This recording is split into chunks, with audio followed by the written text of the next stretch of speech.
Namun sayang meskipun telah melanggar hukum dan hak asasi manusia, ia tidak pernah diadili atau dihukum atas perbuatannya. Ia juga tidak pernah meminta maaf atau bahkan mengakui kesalahannya dan hidup sebagai warga biasa. Halo semuanya, kembali lagi di PNJ Sinopsis bersama saya Panji.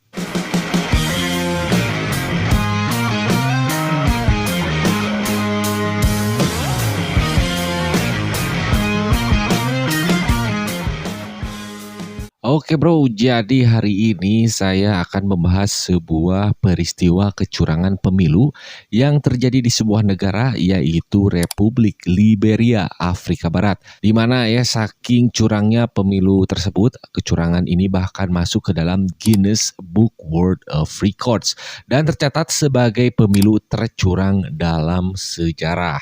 Nah, seperti yang kita tahu bro, di Indonesia sendiri baru saja melaksanakan pemilu yang diadakan di tanggal 14 Februari kemarin ya, dan akan diumumkan hasil resminya selamat-selamatnya di tanggal 20 Maret nanti. Nah, jadi kalian kemarin pilih paslon mana bro? 1, 2, 3? Kalau saya masih berapa ya? Mau beja-beja bisi comel ah. Oke, mari kita langsung saja ke pembahasan ya. Jadi awal mula kecurangan terjadi pada tahun 1927 di mana Liberia menggelar pemilu presiden yang seharusnya menjadi pesta demokrasi bagi rakyatnya. Namun pemilu yang digelar ini berubah menjadi bencana bagi negara tersebut yang baru merdeka dari penjajahan Amerika Serikat.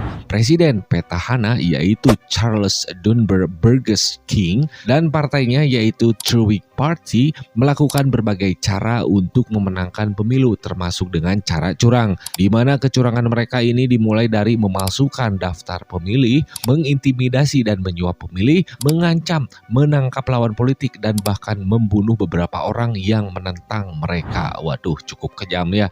Nah, lanjut kemudian singkat cerita digelarlah pemilu tersebut, di mana surat suara sudah disebarkan, TPS pun dibangun begitu bro, sewa tenda sudah dibayar, kursi hajat sudah dipasang, terus bayaran petugas KPPS pun sudah ditransfer begitu. Bahkan masyarakat RT RW Liberia sekitar pun melapak dadakan, ada yang jualan sosis, ada yang jualan jasuke, cilok goreng hingga sate bagong. Lalu singkat cerita kemudian dihitunglah hasil suaranya. Nah, akan tetapi hasil suara yang diumumkan ternyata sangatlah mengherankan. Di mana dari total 15.000 orang yang terdaftar sebagai pemilih resmi, anehnya King bisa mendapatkan 243.000 suara. Sementara lawannya yaitu Thomas J. Faulkner dari Partai Rakyat hanya mendapatkan 9.000 suara. Yang mana hal ini berarti King mendapatkan suara lebih banyak 15 kali lipat dari jumlah pemilih resmi. Kemudian karena jumlah suara yang tidak manuk di akal ini bro, maka Guinness Book World of Records mencatatnya sebagai pemilu tercurang sepanjang sejarah di dunia. Aduh, coba bayangkan bro, dari 15.000 pemilih si Charles King ini ya dapat 243.000 suara. Kan jadinya apa ya, di luar nurul begitu ya. Harusnya total suaranya ya maksimal 15.000 lah paling mentok gitu. Itu juga kalau semuanya milih dia sih, kan apa ya, asa tidak mungkin gitu ya. Oke, jadi siapakah Charles King ini dan bagaimana karir politiknya? Jadi Charles King lahir di Monrovia, Liberia pada tahun 1871. Ayahnya yang bernama T.O. King adalah seorang Nigeria yang berimigrasi ke Liberia melalui Sierra Leone. Sedangkan ibunya Elizabeth Jean Himmelberg adalah seorang Amerika Liberia.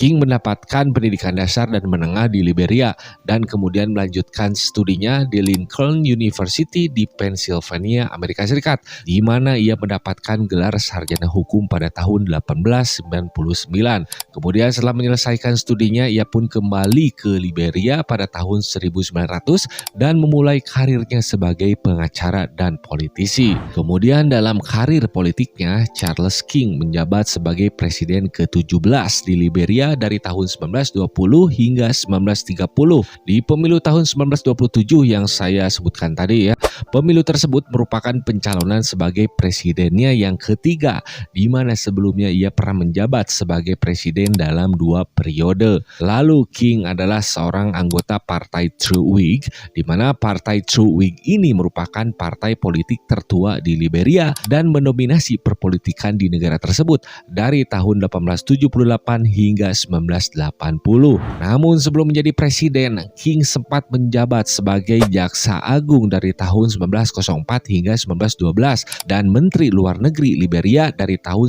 1912 hingga akhirnya ia terpilih sebagai presiden pada tahun 1920 yang merupakan periode pertamanya. Selama periode pertamanya sebagai presiden, King menghadapi krisis keuangan yang parah di Liberia yang disebabkan oleh utang luar negeri yang menumpuk. Kemudian penurunan harga karet yang merupakan komoditas utama Liberia ya, dan juga akibat dari ketidakstabilan politik. Ia juga berusaha memperbaiki hubungan dengan negara-negara tetangga seperti Prancis, Inggris, dan Belgia yang memiliki klaim teritorial di perbatasan Liberia. Selain itu, karena hancurnya stabilitas ekonomi di negara tersebut, Charles King juga pernah mengirim delegasi ke Amerika Serikat untuk meminta bantuan pinjaman, tetapi tidak berhasil. Periode pertama Charles King juga ditandai oleh beberapa reformasi sosial dan pendidikan seperti pembentukan Institut Booker Washington di Kakata pada tahun 1929 yang merupakan sekolah pertanian dan industri pertama di Liberia. Ia juga mendukung hak-hak perempuan dan memperkenalkan undang-undang yang melarang perkawinan anak di bawah umur. Selain itu, dalam kapasitasnya sebagai presiden, ia sempat menghadiri konferensi perdamaian Paris 1919 dan Kongres Pan-Afrika pertama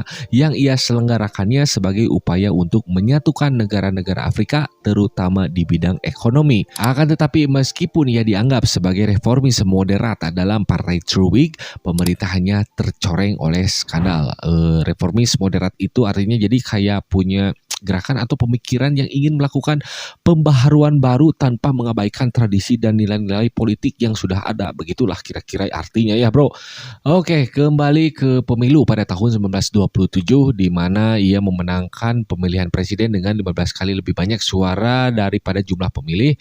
Timbullah kekhawatiran tentang pemilihan yang curang dan juga korup. Namun ternyata kejahatan yang dilakukan oleh Charles King tidak hanya itu saja, di mana ternyata selain curang, Thomas J. Faulkner, si lawan paslon yang kalah suara di pemilu tadi ya.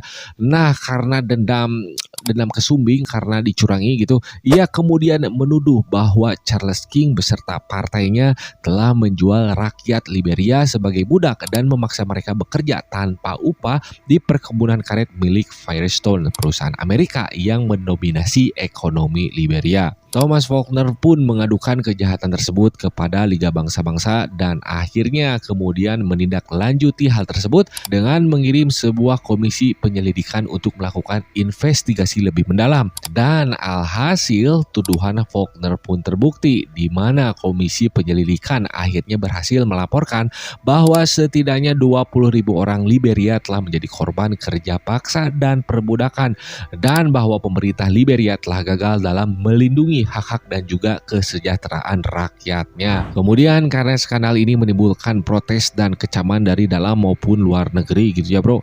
Akibatnya Charles King dan juga wakil presidennya yang bernama Allen Yancey, mereka pun mengundurkan diri pada tahun 1930, yakni sebelum masa jabatannya berakhir. Mereka pun mengundurkan diri dengan malu-malu, memalukan sih lebih tepatnya ya.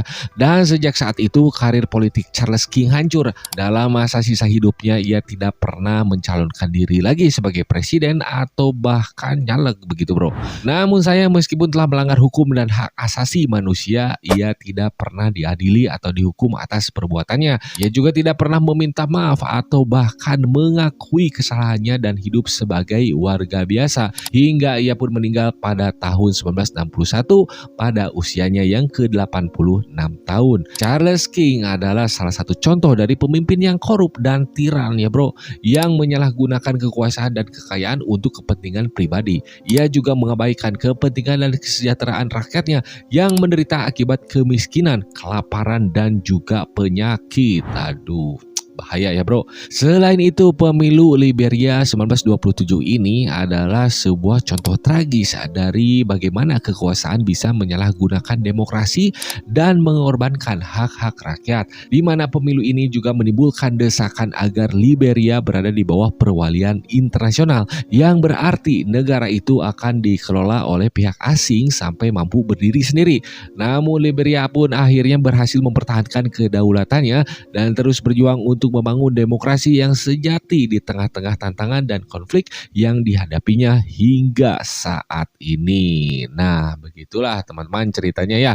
Jadi ini adalah sebuah cerita bagaimana seorang pemimpin bisa menjerumuskan rakyatnya kepada sebuah kesesatan yang hakiki gitu ya. Aduh, ngomong naon sih. Jadi pada intinya bro, kita sebagai rakyat harus bijak dalam memilih pemimpin dan harus aware dengan isu-isu politik begitu. Harus tahu karakter, visi misi dan apa saja prestasi dan juga kekurangan si calon si paslon-paslon yang akan mencalonkan diri begitu ya, dengan tujuan untuk menciptakan kedaulatan rakyat, melegitimasi dan menjadi wujud representasi daripada demokrasi yang sehat, menciptakan stabilitas nasional, melindungi hak-hak rakyat dari dominasi elit politik, dominasi elit global dan juga elit global warming. Anjing mau naon sih, ngerti aing ya. Oke ya, pokoknya mah pilihlah pemimpin yang kredibel gitulah ya intinya bro. Oke, begitulah untuk pembahasan kali ini saya cukupkan karena kalau terlalu panjang juga percuma heutik nu nontonna bro. Aduh. Oke, terima kasih sudah menonton ya. Jangan lupa di subscribe channelnya. Sekian laporan dari pusat. Salam olahraga.